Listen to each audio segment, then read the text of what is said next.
जय हिंद प्यारे साथियों, स्वागत है आप सभी का हुनर एजुकेशन के इस ऑनलाइन प्लेटफॉर्म पर। मित्रों, आज हम बात कर रहे हैं हिंदी में और ये जो है अव्यय की बात करेंगे। ठीक है, तो क्लास को जल्दी से शेयर कर दीजिए मेरे दोस्त और आइएगा हम लोग बात करते हैं अव्यय और इसको समझने का प्रयास करते हैं। ठीक है, तो इसकी पिछली अब जो भी क्लास आपने नहीं देखी है तो वहाँ प्लेलिस्ट में जा करके आप देख सकते हैं, जिसमें सभी क्लासों के बारे में बेहतर समझाया गया है। तो आइए हम इसको भी जानने का प्रयास करेंगे एक बेहतरीन तरीके से। कमेंट के माध्यम से आप हमें बताते रहिएगा कि क्लास आपको कैसी लगती है, और अच्छी लगती है थम्स अप कर दीजिएगा साथ ही, और अपने दोस्तों के साथ जरूर शेयर करें। ठीक है, चलिए आइएगा। तो हम बात कर रहे हैं यहाँ पर किसकी? अविकारी शब्द साथी। और जो अभी तक हमने किसकी बात किया था? विकारी शब्द। विकारी शब्द जिनमें विकार या जिन्हें बदला जा सका है, जिनमें परिवर्तन किया जा सकता है, जैसे संज्ञा, सर्वनाम, विशेषण, है ना, और क्रिया। वे चार ऐसी चीजें हमने पढ़ चुके हैं जो कि आप देख सकते हैं प्लेलिस्ट में जाकर के। और आज हम अविकारी शब्दों की बात करेंगे और अविकारी शब्द क्या होते हैं उनको भी समझने का प्रयास करेंगे। साथ ही मैं बता दूं आपको कि अविकारी का मतलब होता है आ मीन्स नहीं, विकार मीन्स जो है कि परिवर्तन नहीं किया जा सकता, अर्थात जिनमें परिवर्तन नहीं किया जा सकता है। जिन्हें किस आधार पर परिवर्तन नहीं किया जा सकता है? जिन्हें लिंग, वचन, काल और कारक के आधार पर परिवर्तन, बदलाव, उनमें कोई चेंजमेंट नहीं किया जा सकता है, वही होते हैं साथी अविकारी शब्द। वे क्या हैं उनको समझते हैं हम लोग, देखेंगे।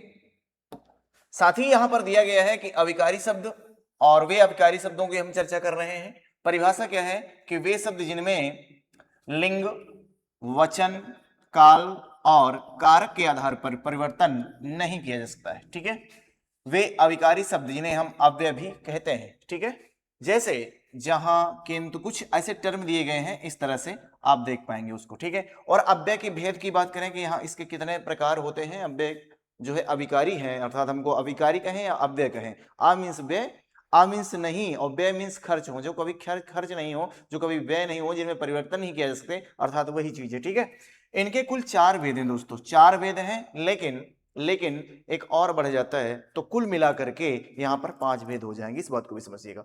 पहला है साथी क्या? क्रिया विशेषण।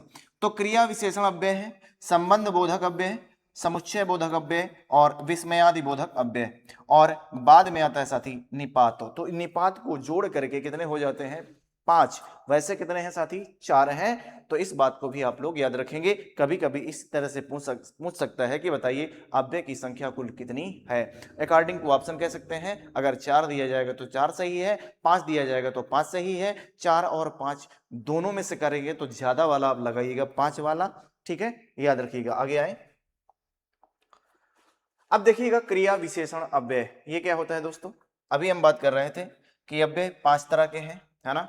तो इसी में से पहला है आपका क्रिया विशेषण अव्यय। देखिएगा, वे शब्द जो क्रिया की विशेषता को बताते हैं, किस तरह से क्रिया है, उसकी विशेषता क्या है, उसको बताने का काम करते हैं, तो क्रिया विशेषण कहलाते हैं।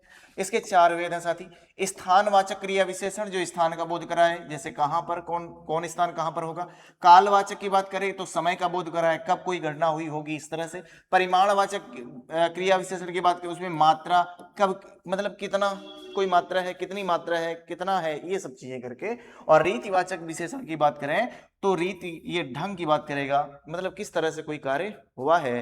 तो रीति आपने जाना कितने प्रकार के क्रिया विशेषण हो सकते हैं, उनके चार प्रकार हैं दोस्तों। स्थानवाचक क्रिया विशेषण, जो स्थान में जहां पर कुछ क्वेश्चन मार्क्स हैं जिनके माध्यम से आप पता कर पाएंगे कहाँ। ठीक है, कालवाचक क्रिया विशेषण समय का बोध कराएगा, मतलब इस तरह से कब। परिमाणवाचक का इस तरह से आप समझ पाइएगा। तो क्या ये बात समझ पा रहे हैं? अगर समझ पा रहे हैं साथी थम्स अप करिएगा। ठीक है, और आगे देखते हैं स्थानवाचक क्रिया विशेषण, और उसके उदाहरण में भी देखेंगे। स्थानवाचक क्या होता है? जो पहला है आपका स्थानवाचक, जैसे गेंद उछल रही है, तो मतलब इस तरह से है, तो गेंद उछल रही है, तो गेंद उछल रही है, कहां पर उछल रही है? छत में उछल रही है ना, कहां पर है, तो उसकी बात करेंगे कहां पर उछल रही है। वर्षा कहां हो रही है, कहां, मतलब वर्षा में कहां जाओगे, है ना, इस तरह से है। तो कहां पर जाओगे, तो ये कहां, कोई स्थान की बात कर रहा है, तो अर्थात स्थानवाचक हो गया। विवेक इधर आ रहा है, स्थान मतलब इधर, उधर कहां। तो इस तरह से आप प्रश्न पूछ सकते हैं कि स्थानवाचक क्रिया विशेषण, शायद आप स्थान से भी समझ पाएंगे। ठीक है, दूसरी बात स्थितिवाचक, जैसे यहां, वहां, बाहर, अंदर, पास, दूर, ये स्थिति की बात करता है। ठीक है, याद रखिएगा। दिशावाचक की बात करेंगे, दिशावाचक क्या होता है, इधर उधर किधर, दाएं बाएं सामने ऊपर नीचे, इस तरह से दिशा को भी आप बता पाइएगा सोती। ठीक है, इसके दो प्रकार हो जाते हैं, स्थिति और दिशावाचक। स्थान में आपने क्या जाना, स्थिति और दिशावाचक। तो स्थानवाचक आप समझ पाए, स्थिति और दिशा उसके दो प्रकार वो भी आप समझ पाए होंगे। चलिएगा आगे बात करते हैं। दूसरा प्रकार दोस्तों क्या है, कालवाचक क्रिया विशेषण। साथी कालवाचक क्रिया विशेषण की बात करते हैं अब हम लोग। तो यहां पर क्या है कि उदाहरण में देखें कि वह अब चाय पी रहा है, वह अब चाय पी रहा है। तो काल में आपने जाना था, समय की बात करता है, टाइम की बात करता है, कब कर रहा है, तो वहां पर कहां था, अब यहां पर कब की बात करेगा, कब, तो उस टाइम की बात करेगा। वह परसों दिल्ली जाएगा, तो कब का मतलब यहां से ऐसे क्वेश्चन बनाइएगा कि वह कब जाएगा, तो बोलेंगे परसों जाएगा, तो दिया भी गया। महंगाई आजकल बढ़ रही है, मतलब आजकल, आजकल का मतलब एक टाइम पीरियड है ना, आज या कल, मतलब कोई फिक्स है नहीं है, लेकिन आजकल की बात करता है, तो आप तो समझ पाइएगा ना। तो इसमें हो जाएगा आपका कालवाचक। अच्छा, कालवाचक के भी भेद हैं साथी यहाँ पर। सामान्य कालवाचक हो सकता है और आवर्तीवाचक हो सकता है, अवधिवाचक हो सकता है। ठीक है, सामान्य की बात करेंगे, सुबह, कल, आज, परसों, अभी, तभी, इस तरह से। और आवृत्ति का मतलब होता है प्रतिदिन, कई बार, हमेशा, कभी कभी, हर बार या अक्सर। इसके बाद अवधि की बात करेगा तो रात भर, दिन भर, है ना, लगातार, इस तरह से आप कर पाएंगे। तो ये कभी कभी पूछ लिया जाता है, थोड़ा सा डीप हो जाएगा। क्यों, क्योंकि यहां पर उसकी आवृत्तिवाचक कालवाचक क्रिया विशेषण के भेद में से आप कितने हैं, बोलेंगे तीन हैं। पहला सामान्य, दूसरा आवर्ती और तीसरा अवधि। तो इन चीजों को भी आप लोग समझते जाएंगे। ठीक है, चले आगे बढ़े हुए देखिएगा। अब यहां पर आपको मिलेगा क्या, परिमाणवाचक क्रिया विशेषण। परिमाणवाचक क्रिया विशेषण साथी, तो परिमाण का मतलब क्या है, मात्रा से है। परिमाणवाचक, तुम बहुत दौड़े, तुम थोड़ा दौड़े, परिमाण मात्रा की बात हो रही। मैं खूब चलता हूं, तो इस तरह से है। लेकिन अब यहां पर देखिए परिमाणवाचक के भेद क्या होते हैं, यहाँ इसको भी कई भागों में साथी बांटा गया है। पहला है श्रेणी बोधक, दूसरा है अधिकता बोधक, फिर तीसरा है न्यूनतम बोधक, फिर पर्याप्त बोधक, फिर इसके बाद तुलना बोधक। तो इस तरह से उसके एग्जाम्पल भी आप देख पाएंगे कि जैसे श्रेणी का मतलब होता है बारी बारी, हल्के से हल्का, कम से कम, ज्यादा से ज्यादा, थोड़ा से थोड़ा, इस तरह से। ठीक है, अधिकता बोधक की बात करेंगे, खूब, बहुत, अत्यंत, वो शब्द से ही लग रहा है अधिकता या ज्यादा की बात हो रही है। न्यूनतम या कम या थोड़े की बात हो रही है, कुछ, जरा, थोड़ा, अल्प। इसके बाद पर्याप्त मतलब होता है कि नहीं, कोई एनफ, मात्रा, ठीक, मतलब उतना ही हो, तो ठीक, काफी, बस। तुलना बोधक की बात करेंगे तो किसी में कंपैरिजन की जाएगी, तुलनात्मक किया जाएगा, एक दो वस्तुओं के बीच में ही तुलना होती है साथी। ठीक है, तो कम, ज्यादा, इतना, उतना, अधिक, लगभग। तो इस तरह से आप लोग जान पाए परिमाणवाचक क्रिया विशेषण, जिसके पार्ट से आप समझ पाइएगा। आगे बढ़ा जाए, देखिएगा। अब यहां पर आपको मिलेगा क्या, रीतिवाचक क्रिया विशेषण। रीतिवाचक, तो देखिएगा यहां पर रीतिवाचक की बात कर लेते हैं हम। रीतिवाचक क्रिया विशेषण, अमित धीरे धीरे, मतलब यहाँ पर रीति का है, मतलब कि एक तरह से कोई चीज चली आ रही तो धीरे धीरे करके, रवि धीरे धीरे चलता है, अचानक से वर्षा होने लगी, वह फटाफट चल रही है ना। तो इस प्रकार से आप लोग याद कर पाइएगा। रीतिवाचक के भेद भी देख लेते हैं साथी यहाँ पर। तो स्वीकार बोधक है, जी, हाँ, ठीक है, और इसके बाद अवश्य, जरूर, इस तरह से। निषेधवाचक मतलब मना करने को लेकर के, नहीं, मत, कभी, कभी नहीं। निश्चय बोधक, बेशक और निस्संदेह। निश्चय बोधक और अनिश्चय बोधक की संभव है, शायद। प्रश्न बोधक के जहां पर प्रश्न पूछे जाते हैं इस तरह से। कारण बोधक, अतः, इसलिए। और आकस्मिकता बोधक, अकाएक या अचानक। तो इस तरह से बिल्कुल सरल है साथी, इनमें कुछ समझना नहीं है आपको। अगर पूछ पाएगा तो आप इस तरह से भी बता पाइएगा कि बताइए किसके अंतर्गत आता है। रीतिवाचक क्रिया विशेषण के जो भेद हैं वह, इनमें से अगर कोई शब्द दिया जाएगा कि अतः या इसलिए, इनमें से किसका भेद है, तो आप बता पाइएगा। ठीक है, इसमें कोई बहुत बड़ी बात नहीं है, आप समझ पाएंगे। इसमें कुछ टर्मिनोलॉजी ऐसी नहीं है कि आपको दिक्कत करे। ठीक है, आइएगा यहां पर देखिएगा कि क्या है, समुच्चय बोधक। अब एक अगला टॉपिक आ गया उसका कि समुच्चय बोधक अव्यय।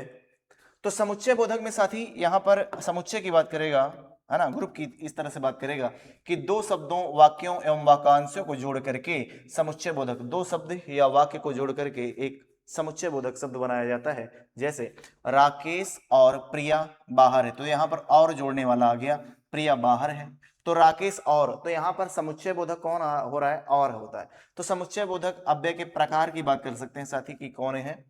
तो समुच्चय बोधक प्रकार क्या होते हैं, समानाधिकरण अव्यय होता है, ये मुख्यतः वाक्यों में जोड़े जाते हैं, वाक्यों को जोड़ते हैं। उदाहरण के तौर पर सुमन खड़ी थी और, तो यहाँ पर जोड़ने का काम कौन कर रहा है, और चलती रही। इसके बाद मेरी बहन व्यस्त है, अतः आप मेरी सहायता करें। तो इस तरह से जो यहाँ पर समुच्चय बोधक है साथी, उसको जोड़ने का कार्य करेगा। ठीक है। इसके बाद व्याधिकरण जो होता है साथी, व्याधिकरण अव्यय, ये प्रधान वाक्य में आश्रित उपवाक्य में को जोड़ते हैं। उदाहरण के तौर पर मुझे शादी में आना था इसलिए भागना पड़ा। ठीक है। इसके बाद मेहनत करते रहो जिससे तुम आगे सफल हो जाओगे, तो जिससे तुम आगे सफल हो। समानाधिकरण अव्यय के भेद देख लेते हैं। समानाधिकरण अव्यय के भेद, संयोजक तथा और एवं होते हैं, विभाजक अथवा और नहीं तो, विरोध दर्शक होता है, पर, किंतु, लेकिन और मगर, परिणाम दर्शक की बात करें इसलिए, अतः और फलस्वरूप। व्याधिकरण अव्यय के भेद की अगर बात करें तो उद्देश्यवाचक होते हैं क्योंकि, ताकि, जिसमें, और शर्तवाचक में जो, तो, यदि और तो। स्वरूपवाचक की बात करें तो यहाँ पर यानी होता है। कारणवाचक की बात करें, कारणवाचक की तो क्योंकि, चूंकि और इसलिए। तो इस तरह से आप लोग उनके अव्यय और उनके प्रकारों को भी समझ पाएंगे। ठीक। अब देखिएगा यहाँ पर संबंध बोधक। संबंध बोधक अव्यय क्या होता है? संबंध बोधक जो संबंध बताने का कार्य करेंगे यहाँ पर, वे शब्द जो संज्ञा सर्वनाम शब्दों का वाक्य में अन्य शब्दों से संबंध बताते हैं, संबंध बोधक अव्यय कहलाते हैं। उदाहरण में, उस जंगल के पीछे पर्वत है, तो यहां पर संबंध बताने का कार्य साथी कौन कर रहा है, इस प्रकार से आप समझिएगा। वे शब्द जो संज्ञा सर्वनाम शब्दों का वाक्य में अन्य शब्दों से संबंध बताते हैं, वे क्या कहलाते हैं? संबंध बोधक होते हैं।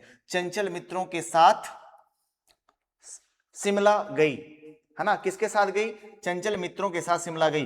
विद्यालय के सामने कुछ लोग खड़े हैं, तो के, पास, के, अंदर, के, दूर, के, कारण, के लिए, के, आगे, के, पीछे, के, पहले, के विरुद्ध आदि विस्मयादि बोधक अव्यय भी हो जाते हैं। ठीक है। वे शब्द जो अचानक से हर्ष, शोक, भय, घृणा आदि भावों को प्रकट करते हैं, वे विस्मयादि बोधक अव्यय कहलाते हैं। इस प्रकार से आपको समझना है। ये प्रायः वाक्य के शुरुआत में प्रयोग होते हैं, और उदाहरण के तौर पर समझ सकते, जैसे वाह तुम सब इंस्पेक्टर बन गए, तो यहां पर क्या हो गया? विस्मयादि बोधक अव्यय। या यहां पर हम किसकी बात कर रहे हैं? विस्मयादि बोधक अव्यय की। हट, इसे छूना मत, मतलब हट, इसे छूना मत, अरे आप यहां, हाय ये क्या हुआ। तो इस प्रकार से आप लोग समझ पाएंगे कि विस्मयादि बोधक, जहां पर आश्चर्यजनक बात हो, विस्मय की बात हो, है ना, कोई ऐसी चीज हो जाए अचानक से, अनायास से, तो वहां पर विस्मय हो जाता है, आश्चर्य हो जाता है। तो ये इसको बस इस तरह से समझते हुए चलना साथी। ठीक है। इसके बाद विस्मयादि बोधक अव्यय के भेद देख लेते हैं कि कितने प्रकार के हो सकते हैं। यहाँ पर जैसे कि बात करें हर्षबोधक की बात करें कि जहां पर हंसी आ जाएगी आपको, अचानक से आपको हंसी जैसी महसूस होगी, जिससे आहा, वाह, शाबाश। इस प्रकार से शोक बोधक की बात करेंगे तो वहां पर दुख होगा, मतलब दुख की बात करेंगे, हाय, आह, उफ, काश, हाय हाय या बाप रे, इस तरह से करके। चेतावनी बोधक की बात करेंगे, हट, खबरदार, सावधान, है ना। घृणा बोधक की बात करेंगे, छी छी, थू थू, इस तरह से। क्रोधवाचक की बात करेंगे, चुप चुप, इस तरह से करके। स्वीकृति बोधक की बात करेंगे, हाँ हाँ हाँ, अच्छा जी। और संबंध बोधक की बात करेंगे, अरे भाई, अजी, इस तरह से करके ना संबंध बताते हैं, अरे भाई आप अपने हैं, इस तरह से कुछ। तो ये है। इच्छा बोधक की बात करेंगे, काश अगर ऐसा होता कि दो दिल होते सीने में, इस तरह से इच्छा हो जाती है। तो यहाँ पर इच्छा बोधक की भी बात करता है। ठीक है साथी। अब इसमें याद बोधक भी आपने जाना। और साथ ही अब लास्ट और अंतिम है जिसको हम बोलते हैं निपात। क्या होता है निपात, उसको भी समझिएगा। तो निपात क्या है साथी, इसके बारे में हमको समझना है कि निपात को आप जानेंगे साथी क्या, ये शुद्ध अव्यय नहीं होते हैं साथी। ये क्या होते हैं? ये शुद्ध अव्यय नहीं होते। क्यों नहीं शुद्ध होते हैं? क्योंकि इनका प्रयोग वाक्य के भाव को परिवर्तित करता है, वाक्य के भाव को परिवर्तित करता है। और अब हम क्या अभी पढ़ रहे थे कि अविकारी शब्द जो परिवर्तन नहीं होता है जिनमें, लेकिन ये क्या होता है? ये शुद्ध नहीं होते हैं, इसीलिए क्योंकि इनमें परिवर्तित हो जाता है। निपात वाक्य में विशेष बल देने के लिए प्रयोग किया जाता है। याद रखिए, जहां पर विशेष बल की बात की जाए, फोर्स दिया जाएगा किसी वाक्य के लिए, तो वहां पर निपात का प्रयोग होगा। उदाहरण के तौर पर, सुनीता बाजार जाएगी, मतलब सुनीता बाजार जाएगी ही, मतलब जाएगी ही, जाएगी। इसमें उसको जाना ये निश्चित है, मतलब वो प्रेशर कर रहा है, एक दबाव, जोर दे रहा है उसमें। तो ये हो जाता है, सुनीता ही बाजार जाएगी। अब यहां पर देखो, सुनीता बाजार जाएगी की बात हुई, अब लेकिन यहां पर सुनीता ही बाजार जाएगी, इस प्रकार से हो गया।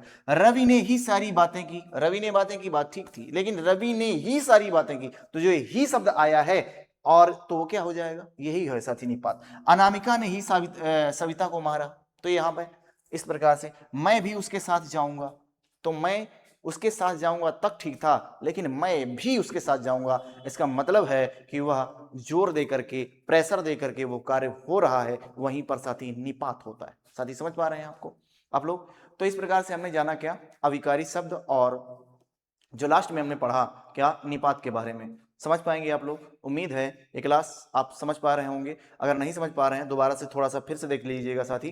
क्यों? क्योंकि मैंने आपको इसमें नोट्स आपको बनाने की जरूरत नहीं है, अगर एक या दो बार आप देख लेंगे तो वह सारी चीजें, सारे तथ्य आपको मिल जाएंगे। ठीक है साथी? तो इस तरह से आप लोग देखते रहिएगा, और जो भी प्लेलिस्ट हमारी बनी हुई है चैनल पर जाकर के आप देख सकते हैं, पिछली वीडियो में जाकर के क्या हमने बताया हुआ है वो सारी चीज़ें वहाँ पर प्लेलिस्ट में बनी हुई हैं, वहाँ पर जाकर के आप देख सकते हैं। अगर चैनल पर साथी नए हैं तो सब्सक्राइब कर लें, जिससे आने वाले नोटिफिकेशन आपको मिलता रहे। और साथ ही अपने कमेंट जरूर किया करें, जिसके माध्यम से एक कमेंट आपका हमें हमारे लिए मोटिवेशन का कार्य करता है, जिससे अधिकाधिक ऊर्जा के साथ हम आपको क्लास लेकर के आते रहेंगे। तब तक आप देखते रहें साथी, अगली क्लास में मिलते हैं। जय हिंद, जय भारत, थैंक यू।